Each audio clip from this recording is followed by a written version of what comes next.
You are listening to the Just Between Us Women podcast, hosted by Leah Brueggemann and Katherine Johnson. We are bringing you conversations about topics you might feel strongly about but are too afraid to begin. How we navigate entrepreneurship as a wife and a mom without losing ourselves in either identity. We want to open the conversation on how we continue to grow in our faith while pursuing our passions. How strong communities of women help us to grow personally and ways to foster them. And taboo subjects no one wants to bring up. Don't need to be a business owner, a wife, or a mom to come join us. All you have to have is a desire for discussions that scratch deeper than the surface. All right, so today we have kind of a heavy topic to talk about. We're getting pretty serious pretty quick, but we are having a guest on. It's actually my oldest sister, Lauren. This is Katherine talking, by the way. I don't know if you guys have figured out whose voice is whose yet, but this is Katherine. So my oldest sister, Lauren, is the Vice President of Strategic Partnerships for Live Action, which is a pro-life organization. I haven't said this on the podcast before, but if you follow me, you know that I have 13 siblings. So Lauren is the eldest of 14. So our family is definitely pro-life. But yeah, we thought we would have her on today since she is an expert in this area. Yeah. So first of all, Lauren, if you want to give your backstory of like how you got into the movement. Sure.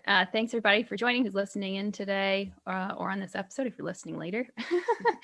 So as Katherine mentioned, I'm the vice president at Live Action. So I actually serve on the executive team and help lead the organization alongside our president, Lila Rose. Many of you have probably heard of her before. If not, you should go follow her on social media. She's super cool. And so Lila was the one who, of course, hired me. And I actually heard Lila speak at a prayer breakfast in DC because I used to live just outside of DC for work right after college. And I had never shared this with anybody. Even being the oldest of so many kids, I secretly had this little hesitation of like, I don't know if I can be 100% pro-life because what about the case of rape? Like, I personally could not imagine if I was a 20-something-year-old girl who was raped and pregnant from that. I was like, I can't imagine, quote unquote, being forced to carry that baby to term. I just, hadn't really, I just really had that as like a roadblock to becoming fully pro-life. So we'll talk about talk about that argument in a little bit. But just for like backstory, that the way that Lila presented it during this talk, and just the fact that she was so on fire that this is the gravest human rights injustice of our time. She kind of made me feel guilty for never being involved on top of kind of solving this problem for me of what about the case of rape. So after that talk, I just became so convicted and started to see Live Action's investigative videos, which are undercover videos where we've exposed the abortion industry.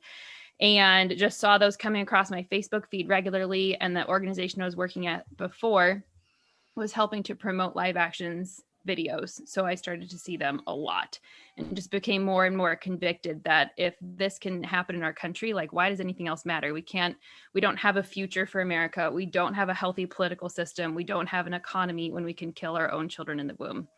So became super convicted and actually found out that I had friends who knew Lila, which I was like, this is such a small world that I know people who know her.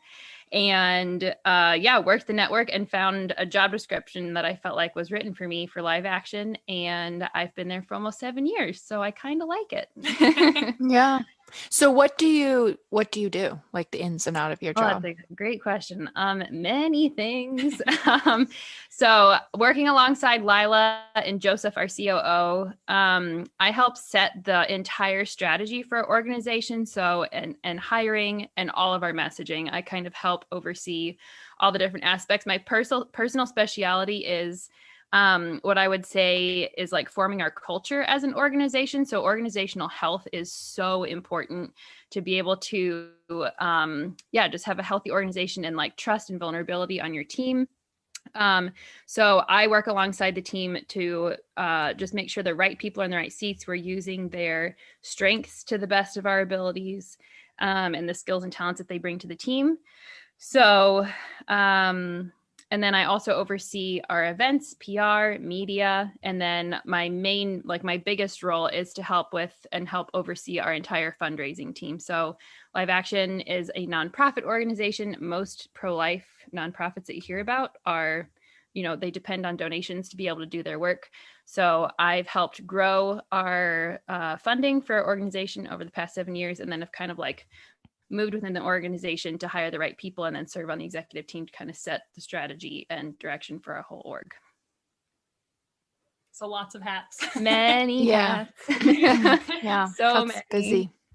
It is very busy, but it's really fun. It's so fulfilling. Like the fact that I get to be a part of such an awesome mission. Like I get to help save lives and transform hearts and minds every day. And then also to see the individuals on our team when we put them in the right seats and I get to know them really well, and we like adjust their workloads, adjust the projects they're working on, and they're like thriving in our organization, and say like, I've had a couple people say that I've worked with, they're like, Live Action is the best place I've ever worked at. And it's like literally been life-changing for them. It's been life-changing for me because we also have a huge focus on personal development, and just like, it's like the personal and professional. So we kind of like, I've done mentorship and coaching that I've been able to receive through Live Action because it's so important to be a whole awesome person that you bring to the organization. There's not like work life and personal life. They are so integrated in so many ways.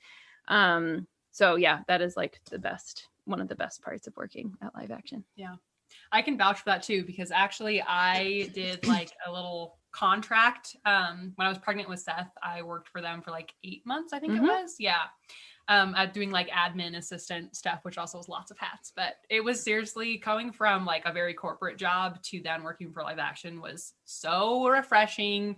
And also, of course, it's such an important movement to be in. So I just felt so fulfilled and so happy, and I loved it so much. I only wish that I could have worked longer, but then I had a baby. So yeah. Yeah. And then we do actually have some great, like amazing, inspiring full-time moms on our team, which I inspire to be someday. But like Lila, our president, has a baby. We had one girl on our team who had 4 kids who was working for us. Joseph is a dad working on our team. So we're also a very family-friendly organization. Yeah. There's often babies and children on Zoom calls when we're working remotely. So it's a really, really great, like flexible place to work too. Which totally makes sense because obviously you want to make it a place where moms can work. Yeah, exactly. I know that's something I've seen happen with some women in the workplace where, everything's Gucci until they say they're pregnant, and then, it gets really difficult. It's terrible. I would say that's one aspect of like, we were talking earlier before the call, we were prepping our notes about how the pro-life movement is often accused of being only pro-birth rather than like pro-life. And I think that's one area that our entire culture, our country could really, especially America, could lead in of like, let's make the workplace a easy, flexible place for moms to be able to have families and be able to work like part-time or smaller hours, or just have the flexibility of being able to bring your baby to work and have nursing rooms. Like, let's revamp our business cultures to be able to make space for women, because women are so needed in the workforce. We bring such a like intuition that guys just don't have. Sorry, guys, but it's like a sixth sense I think that women have that we really bring, especially that relationship aspect of it. Like when it comes to HR, or just like, again, putting people in the right seats in the organization, helping people thrive, connecting people well in your company. That's a huge area for improvement. And I am proud of Live Action that we do lead in that. Like we try we work really hard and have key discussions to make sure that the workplace is a space that women can, if that is their desire, to like have a full-time career and have a family, that we are able to make the space to be able to do that. Yeah. I feel like that's a big lie of the abortion industry too, is telling women that you have to choose. You can't do both. You have to either be a career woman or a mom. There's no both. Lies. Yes. So it's so important, like you were saying, to be that innovator in the business realm. So, and to encourage women to be brave to make that choice, because you just can't deny that it is really tough to be able to choose both, right? It is not easy, especially because our culture has so much work to do in that area.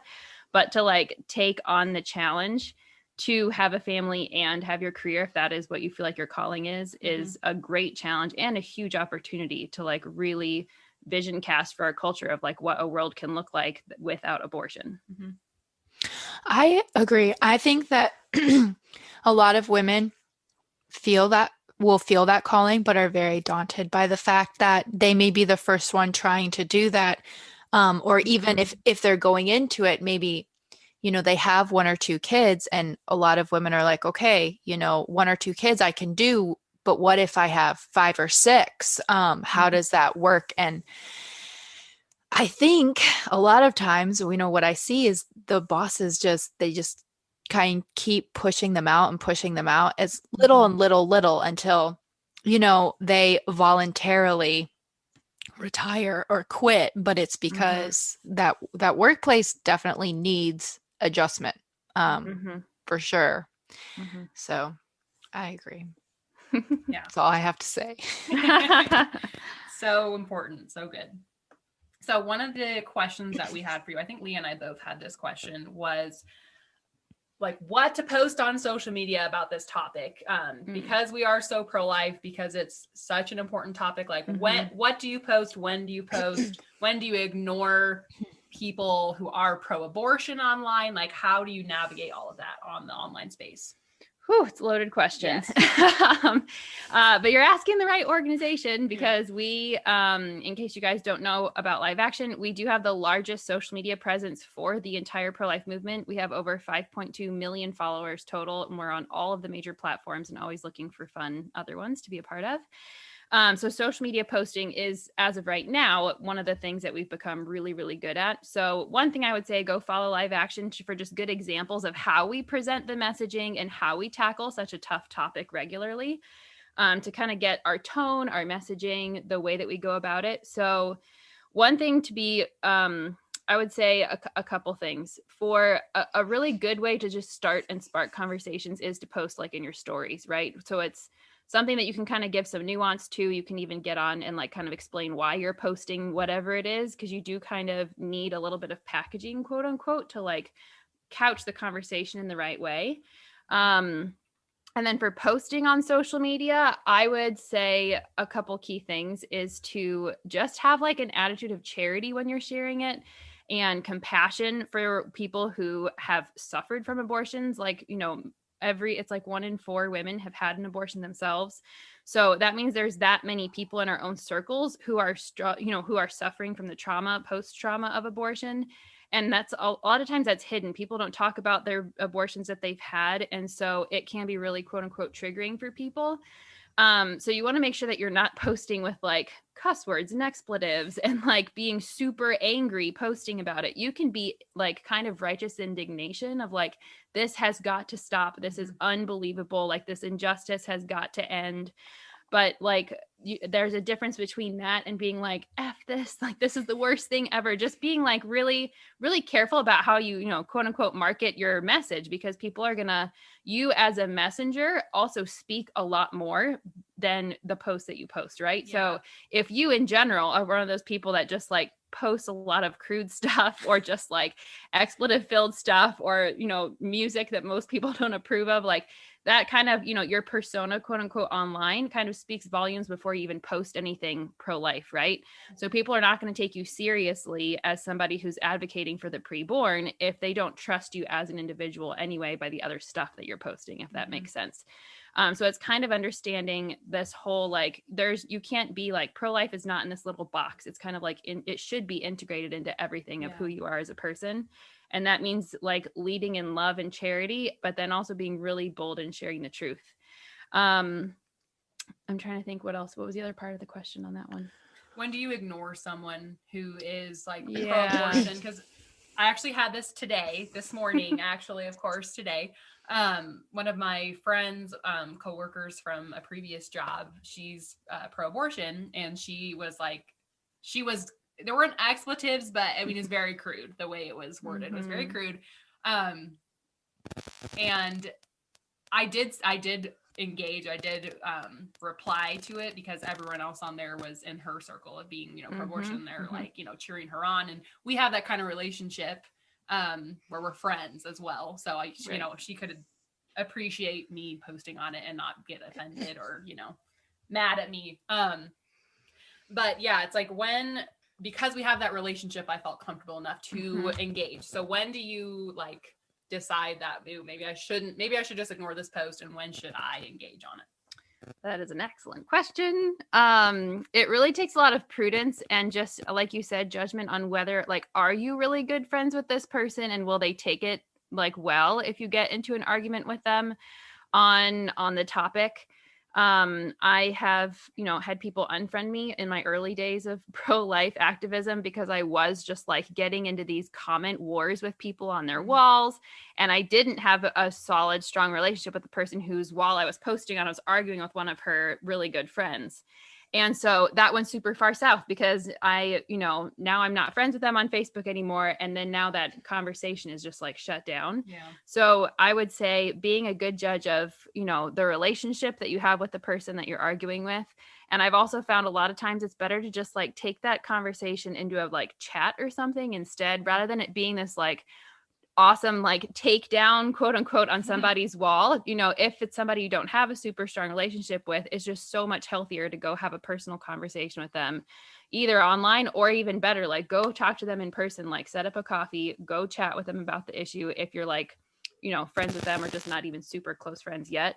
You just never know what those conversations could spark in their mind to help change their mind. So yeah, I would say just kind of judge and have prudence based on your personal relationship with them. And I really don't think comment wars on different like groups or different conversations like that can be really unproductive actually. So it's really just being, again, go in with charity and like be really cognizant of the person that you're speaking with. Like I know it feels great sometimes to like be this like, warrior that I'm spouting the truth and I'm taking a stand. You're like, yes, but there's a right and way wrong to do it. So yeah, I would say lead with charity and build personal relationships for it to be kind of built on. I have so many things to not to say I have a lot of questions about this because I'm coming from like a platform that's completely like I just never really talk about abortion really. I very much talk about health all the time. So whenever I'm talking like, for example, about birth control or anything like that, I'm always talking about the health implications of it. I'm not even getting into the moral implications of it. And so I have a very large following that actually has had abortions or is on birth control. And I'm not hesitant for staking my claim. I'm very hesitant to say something that's going to completely turn somebody the other way because social media, it's very hard to get your tone across sometimes, and it's like when somebody sees something on a story, like I've had people get so offended and then just block. And I'm like, well, now you're not seeing anything. So it is very, it's such a fine line that I feel like I don't even know where the line is sometimes of saying something that could spark a conversation without just, making somebody really mad. Because I feel like when you make somebody really mad, you're not starting a positive conversation at that point, But so if you have any thoughts on that, I would love to hear them because I feel like I play more on the hesitant of like, more on the charity side. Like I say some things here and there, but I try and not be super in your face about it because I prefer to take those conversations somewhere else. Right. Yeah. And take them personally. It is very tricky and it just takes a lot of like that constant discernment. I also don't think in some ways, we've kind of learned this too through our own platforms. In some ways, it can be an act of charity and to actually make somebody pissed off over it, because that means you've triggered something in them and they might feel guilty about it. Or it might be something where maybe they were involved in an abortion and you have no idea. So it can be an act of mercy to kind of like say it how it needs to be said and like let people feel a little bit of grief and anger over it. And we've seen that a lot. Like many people get super angry about the stuff that we post, might even unfollow us and just be like, you guys are crazies. But you just don't know the seed that you just planted and that they would be thinking about it later on. And like, because it bothered them so much, sometimes that emotional reaction is actually really good and positive and you just never know what that fruit could be later on. So I would say the more that you can kind of, like you said, take those conversations and do it personally, And then like, because you're dealing with, women's health, it is, abortion is a huge block to women being able to be healthy. Like the many of the problems we have in our culture is, and as women in our physical health is because we have abortion and birth control, just so prominent throughout our country. Like you can look at the trajectory. It's like when birth control and abortion became really commonly known, we also have all these other problems. Like we have more infertility probably now than it's ever been tracked before. Women struggling with depression, more women on antidepressants than ever before. So there's definitely correlation there. And there should be like way more case studies done based off of like, did a woman have an abortion? And is that why we have a higher, maternal death rate? And like all of these things, there's so much to even unpack there that people are not researching and studying. So if anybody has interest in doing that, somebody needs to like go do more research and case studies on the correlations there. Yeah. No, I think that's really helpful to even think, like you said, like before you share something, even coming on and being like, this is the context of what I'm sharing this as. And now, if you don't mind, I actually have some questions that I've gotten a lot, Oh, nice. and I would love to just bounce them off and be like, these are ways that you can answer them, because I know I'm not the only one that sometimes gets questions and you go, what's the best way to answer that? So one of the biggest ones that I get is it's kind of like a series that women's rights, basically we care about women's rights. And so therefore, like you want to care about the woman that is carrying the baby instead of the baby itself. And I always have brought up the argument, what about the women in the womb? Like, do we not care about those rights? And the argument that always comes back is you and I disagree on when life starts. So if you have any good, arguments for that or anything, because obviously science says, when life starts, and we know it starts at conception, but there are people that I think truly want to believe that life starts whenever they want it to start. So I think there's two aspects to that argument that you just shared. There's the women's rights aspect of it, and then there's the when does life begin aspect. So I'm going to start with women's rights. So whenever does anybody, it's kind of like, I would kind of shoot back the question of, okay, the right to do what though? What are we talking about? Like what the right to do what actions? You're saying that a woman should have a right to kill her child. Why you can't, that's just like not a non-argument. No one has a right. You wouldn't tell a woman that you have a right to kill your 2-year-old because they're driving you crazy, for crying out loud. It's horrible. So kind of shooting it back at them. Okay, women's rights. Yes. Agreed. Women should have the right to vote. Women should have the right to work, like these different other awesome rights that women absolutely should have. And that's a great point for us to kind of like be of one mind and get on the same ground. Like we actually agree on like 90% of what you're talking about when it comes to women's rights. No one, man or woman, has a right to kill a human being in the womb. Now, then we can talk about whether or not that's a human being in the womb. And like you said, science shows exactly, and now more than ever, there's so much proof that there is a brand new human life from the moment of conception. As soon as that new little zygote is formed, that is a new person with brand new DNA, completely different from the mother or father. And it's a completely different cell from an egg or a sperm. It's like brand new. You can't identify the two parts anymore. It's one unit, one new cell that is multiplying 1 billion times a second. So you kind of, what I encourage people to do is like, okay, go look up, and we're actually producing a really cool video coming out this year about fetal development. It's going to be a 3 to 4 minute video that is like Pixar quality animation. I'm stoked about this because there's nothing awesome like this that exists for even just for pregnant women to see the like formation of their child in the womb. And it's going to be a great argument, a great case for us. And it's going to be backed up by all this medical research, approved by doctors and medical experts of like, this is exactly how fetal development works from the moment of conception. So you can kind of, again, shoot it back to somebody and say, okay, where within fetal development would you say it's okay to have an abortion, and why? Because like if it is a brand new cell talking about science, if we're going to base it just on science, that is a new cell with the potential to grow into a human person. One argument that we've used in a couple of our videos is like the hunter in a forest, right? If there's any indication that there could be a human being anywhere in your shooting range, right, you never shoot ever, because it's a potential that there is a human life out there that you could accidentally kill. Abortion is the same way. If there could be a human life that has the potential to grow into a full grown human person to birth, why would you ever even like attempt to kill that life?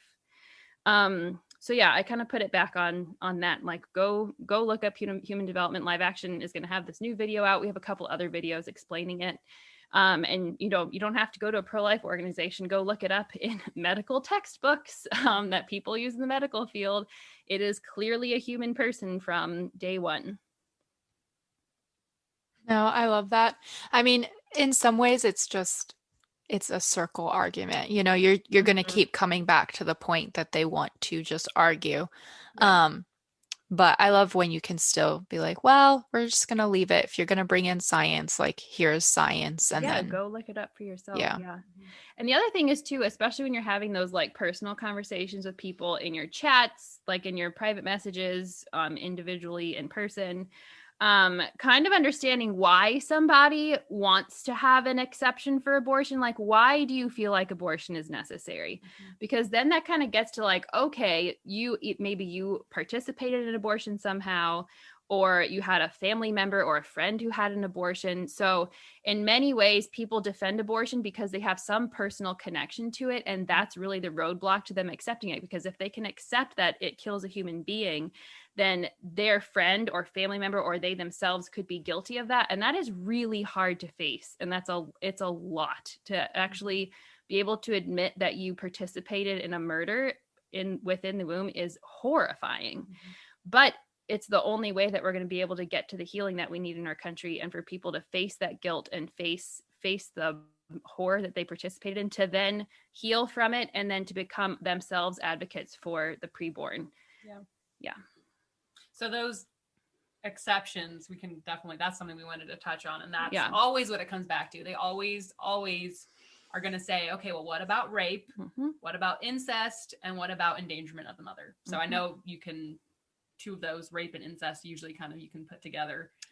So if you want to explain kind of that better, of like why that still is not actually a case for abortion. Totally. So for rape and incest, even the argument actually that Lila gave at the talk that convinced me to be totally pro-life is, how come a child in the womb has to accept the death penalty for the crime of their father? Like in both cases for rape and incest, how, like, a person who commits rape doesn't even get the death penalty. How come a child has to accept a death penalty because of the circumstances outside of their control of how they were conceived? And do we actually believe that every single human life is a miracle? Like, you study human development, the millions of things that have to be just right for that little person to become a human being in the womb is astounding. It is literally a miracle every time a human person is made. So if we truly believe that, it doesn't matter the circumstances when we're talking about the human life, right? Obviously, rape and incest are horrible, awful violences that happen to the woman, but we're talking about two different actions, and we have to be able to separate those two in our minds to address it correctly. Like, yes, the person who raped the woman needs to be held to the extent of the law. Absolutely, we are on the same page. That is one problem. Now we're talking about abortion is a follow-up act. And another great argument that I love that Catherine even brought up earlier is the trauma of abortion is adding a trauma on top of the rape or on top of incest. And that additional trauma doesn't heal what happened in the first trauma of rape or incest. It adds on top of it. So a lot of people, in many ways, the people who have these kind of exceptions, they are coming from a place of like love and compassion. It's just misplaced love and compassion, because they're like, this poor woman just experienced this most horrific thing, and now she has a baby to deal with on top of it. We're like, it's horrible. That is an awful situation. Yeah. But how about we love on that woman, help her get healing from the first trauma that she experienced in the first place, and then help her bring this baby to term and find ways for her. She can, there's so many options for her. She can, get the support to keep the baby herself. She can do, and there's like so many options for open adoption now. There's adoption and foster care. There's so many different other avenues for that woman afterwards. And yeah, give her the support that she needs all along the way and afterwards. Yeah. I think another part of that argument that people bring up, and this woman who I had a discussion with earlier brought up, is that what if it's like, an 11 or 12-year-old girl, like she is not fit to be a mother. Like, what do you do in those situations, whether it's rape or incest, Yeah. And again, horrible situation. Yeah. I just cannot even imagine. But again, giving a 12 or an 11-year-old an abortion on top of it, right, and like literally traumatizing her womb and her psychology at 11 or 12 years old is horrifying on top of what was just committed. Right. So that 11 or 12-year-old girl needs more love than ever before. And, that's a lot of tough conversations to have at that young of like human life and how this goes. But again, there's so many options available to women. And I think there's so many opportunities for our culture to improve all of those other options, but there are so many options available to her. And then we were also going to talk about life of the mother. Yeah. Life and health of the mother. So there's actually this declaration that's been signed called the Dublin Declaration, and over 2,000 medical experts and doctors have signed this declaration. I think it was in the 90s, that says, as doctors, we can uphold that it is never medically necessary to kill a preborn child to save the life of the mother. Now, are there really tough circumstances in which if the woman carried on her pregnancy, she and the baby would both die? There are really tough circumstances like that. But there are ways to either induce labor and give that baby a chance at life, or there's a way to like remove that child and just like hope and pray that the baby can sustain outside the womb. But there's never a reason to directly kill a child, to like inject them with digoxin and like purposefully kill, like, stop that baby's heartbeat, or, rip the baby apart in the womb. That is just not necessary. There's so many, especially in our day and age, medical advances that we've had. They're even testing, there's like artificial wombs. Like maybe someday if babies need to be removed from the womb in like 15 weeks, we could put them in an artificial womb and they could, survive. So, and be able to save the mother. So there's, as these medical experts and doctors have said, there's ways to treat both. There are two patients involved, right? So like, let's treat the mom, yes, and then let's also find a way, if possible, and give that baby a chance at life. And there's so many miracles. Like it feels like almost every year, every other year, there's a story of a little baby that's like 22 weeks old that survives outside the womb, and that age keeps getting younger and younger. Like these babies are amazing, who have early labor, and it happens, and that baby just is a fighter and keeps on. And you just never know. Same thing with a woman's life in danger. You can save the mom and then also give that baby a chance at life. Yeah. I think another argument that's kind of devil's advocate to that situation that I've heard is that why would you remove the child to have them go through so much pain when they only have maybe a tiny amount of life on this earth? Yeah. So I would say that's kind of for all of us, right? We all have pain and suffering and challenges. Like, is that a reason to give anybody the death penalty and to kill them? Absolutely not, right? Like those challenges and a tough life, people overcome tough challenges and obstacles in their life all the time. And those are usually the most inspiring stories, and the people who do the most amazing things in life are able to overcome anything. And yeah, every single person has inherent dignity that must be respected no matter what. Like that value is inherent of you as a person, not what you do, not what you suffer or don't suffer. You as a human being deserve that dignity and respect no matter what. Right. Totally. Yeah. I mean, and also I've seen so many stories, like you said, of these little tiny babies. Sometimes miraculously they make it. Sometimes they don't, which is awful. But why would you not give that child to be surrounded by love of the parents? And I have not seen one story that parents like wish that they hadn't. Never. Ever. I've never seen that either. I've seen hundreds of stories of parents who have had to undergo like an early induction or something. And it's really tough, but the parents are so happy they were able to get pictures of them holding their baby, or even little handprints or footprints and things like that. You just can't replace that. Like, that is the most special memory, and you should absolutely be given that opportunity. Right. That gives the parents some sort of closure too. Yes. And to be able to grieve. Don't have that in an abortion. Yeah. So true. No. Even the same thing when people have that argument of, if you can't take care of the kid, and so then you're going to send it to adoption, and the foster care system is so messed up and all of that.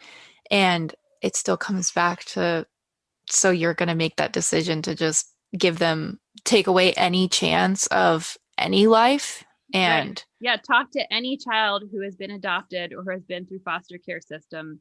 Pretty sure they would say, I would rather have the chance to be able to like have a great life than for you to kill me. I mean, for crying out loud. I actually know someone personally who was adopted. She had a bad situation with her adopted family, but she still is very grateful, at least that, she was given life. I mean, just because she had abuse in her family, her adopted family, that's awful. It's horrible, but she at least can choose where her life is going to go. She doesn't have to stay in that situation. She hasn't stayed in that situation. She's able to get the healing and therapy that she needs. I mean, who are we to say, no, you just can't live then? Like, oh, I know. Like, what power are we giving ourselves that we can see into the future of what kind of life that child's going to have? Which takes me to my next question of, you brought it up already, how a lot of times people say that if you're pro-life, you're just pro-birth. You're not actually pro-life and taking care of the child. And so I would love for you to share how pro-life community is actually, such a big driver in helping women through their pregnancy versus, any other organization out there. Yeah, so a lot of people don't know about all the amazing organizations and ministries there are that do support women, through up until the baby's 2, and then even afterwards. So it's really up to, so I'll share a little bit about those first. So there are places like Heartbeat International, CareNet. They have multiple, they're called pregnancy resource centers that are sprinkled all over the United States. And there are thousands more of them than abortion facilities, by the way. There are so many. Check it out. Just look it up. You can Google like pregnancy resource center in your own town or nearby. Catherine was just sharing how she is probably going to be volunteering for one that's really close to us here in Kansas.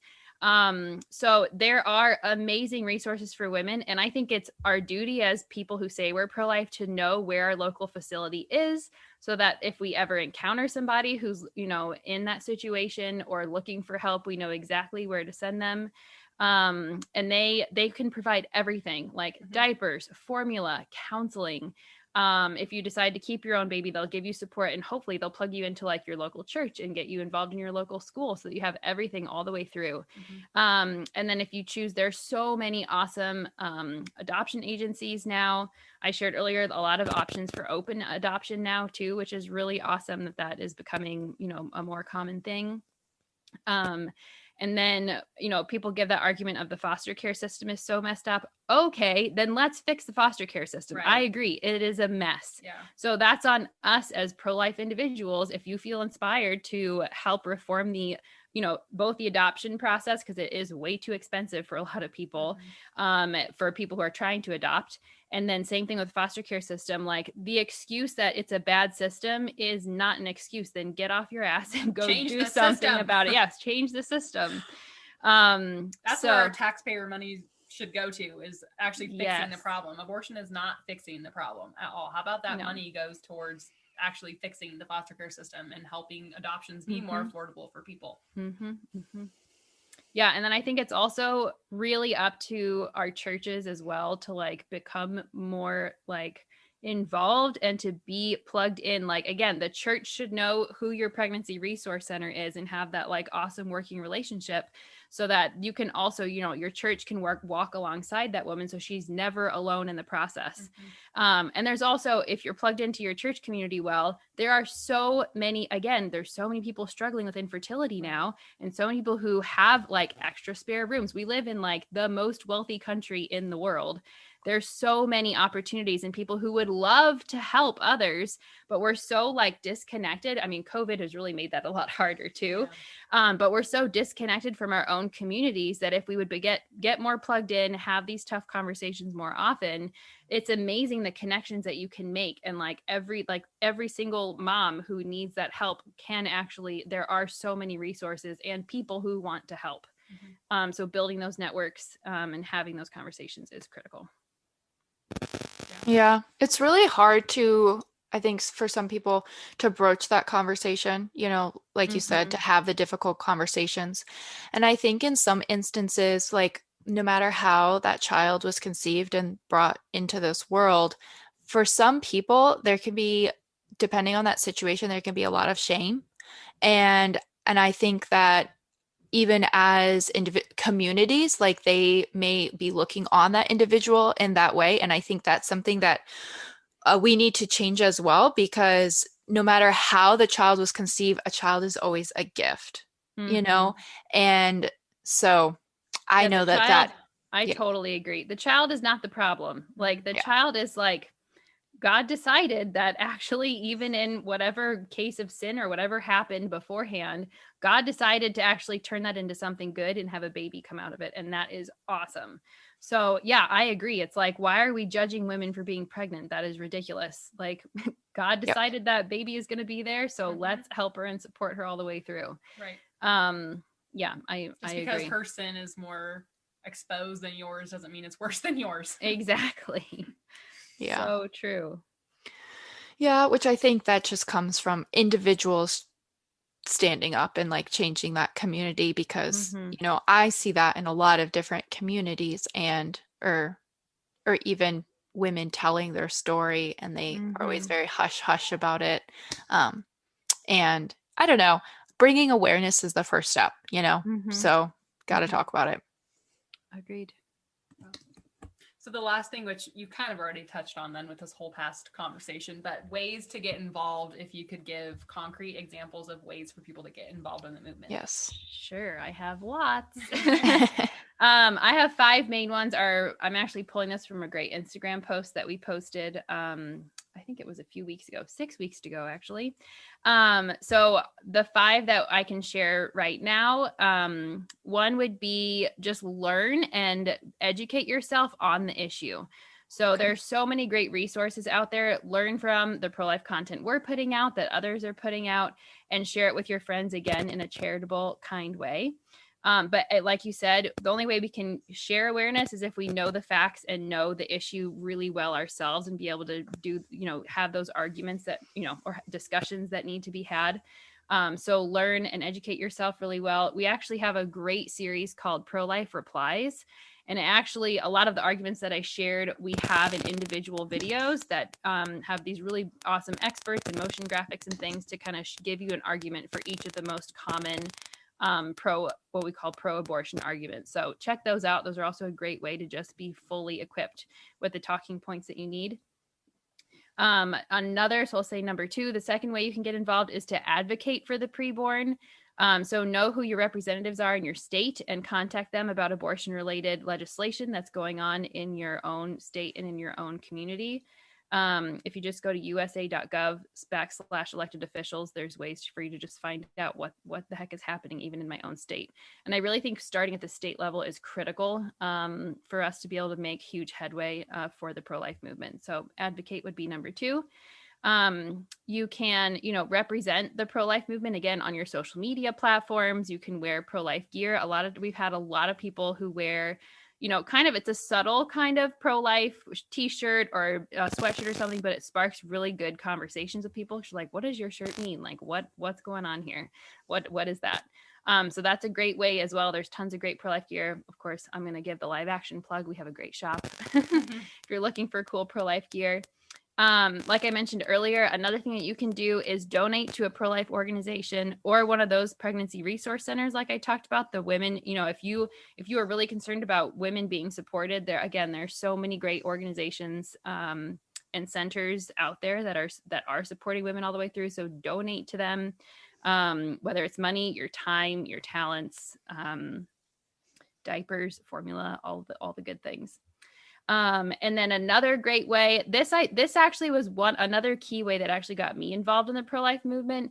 And that is to go and what we say, just go witness outside of an abortion facility in your own town or city, which sounds very daunting. And I avoided it for many years because I was like, that sounds awful. No, thank you. Or I'm just like not a super confrontational person myself. So I'm like, I am not getting involved in that. But it's so awesome to, yourself go and be a witness, and for you to see for yourself that this is actually happening in your own town or your own neighborhood, and to see the women going in and the dejected sadness on their face when they go in, and you can literally see the trauma on some of their faces when they walk out. It really hurts to see, but it will get you fired up, and it's a great way to witness. There are so many we call them sidewalk counselors. So there's a great organization. If you're involved, if you want to learn more and get trained in this, I highly recommend you get trained, because there's a right and a wrong way to counsel women outside of abortion facilities. It's called Sidewalk Advocates for Life, and they do awesome trainings, and they're super good at helping save lives. We kind of call that the front lines. That's kind of like the last resort way to, help save a life from abortion, but it does work and people are successful at it, but get trained with the right people. And it also, if you're not, you're just not the type to do sidewalk counseling yourself and are just really daunted by that, it also is a huge witness to just go stand with a good sign and just pray outside of it, or even just stand there and show that you're a physical witness, being a voice, or even just a physical presence on behalf of that baby in the womb, because you just never know what that kind of will spark in the mom or the dad who's walking into the facility. There's many great stories of people who, they even go in, they're about to go through with it, and then they just don't, somehow the sign that they saw outside, really struck them. And again, that was somebody who's not speaking to them directly, but they're just being a witness. There's actually an organization called 40 Days for Life who does I think it's every quarter, a 40 days kind of vigil outside of abortion facilities all over the country. And we actually had one that just started, I think yesterday or today. Actually, it starts today. Dun, dun, dun. So if you look up 40 Days for Life, you can find vigils happening in your own town, and you'll be able to meet other cool pro-lifers. That's a great way to make good friends too. You'll meet other people who are passionate for the same work that you are. And I think that's also super important to make sure you surround yourself with people who do agree with you. It's awesome and good to stay friends with people who don't agree, but it is such a tough topic that making sure you have good friends who you can talk about it, who are on the same page. And the conversation we're having now, we're all on the same page, but being able to chat about the discussions we're having, questions we're getting together is really, really solid. So those are the few ways to get involved. There are many others, but I think that's a good start. Yeah, that's great. Yeah. Well, Leah, did you have any other questions or anything else you wanted to bring up? No, I'm just going to re-listen and take notes myself. Yeah, I know. Sit down with a pen and paper when you listen to this episode. Yeah. No, I think, we should put that in the beginning. Yeah. Bring a pen. Yeah. Pen, paper. Right. Awesome. But yeah, this was a lot of information jam-packed into kind of a short amount of time, but thank you for your time and coming on and, discussing this, because it is so important to talk about. It's not talked about enough in constructive, charitable ways. So agreed. Thank you so much for having me. I know we appreciate you taking the time. Oh, my pleasure. Thanks for having me.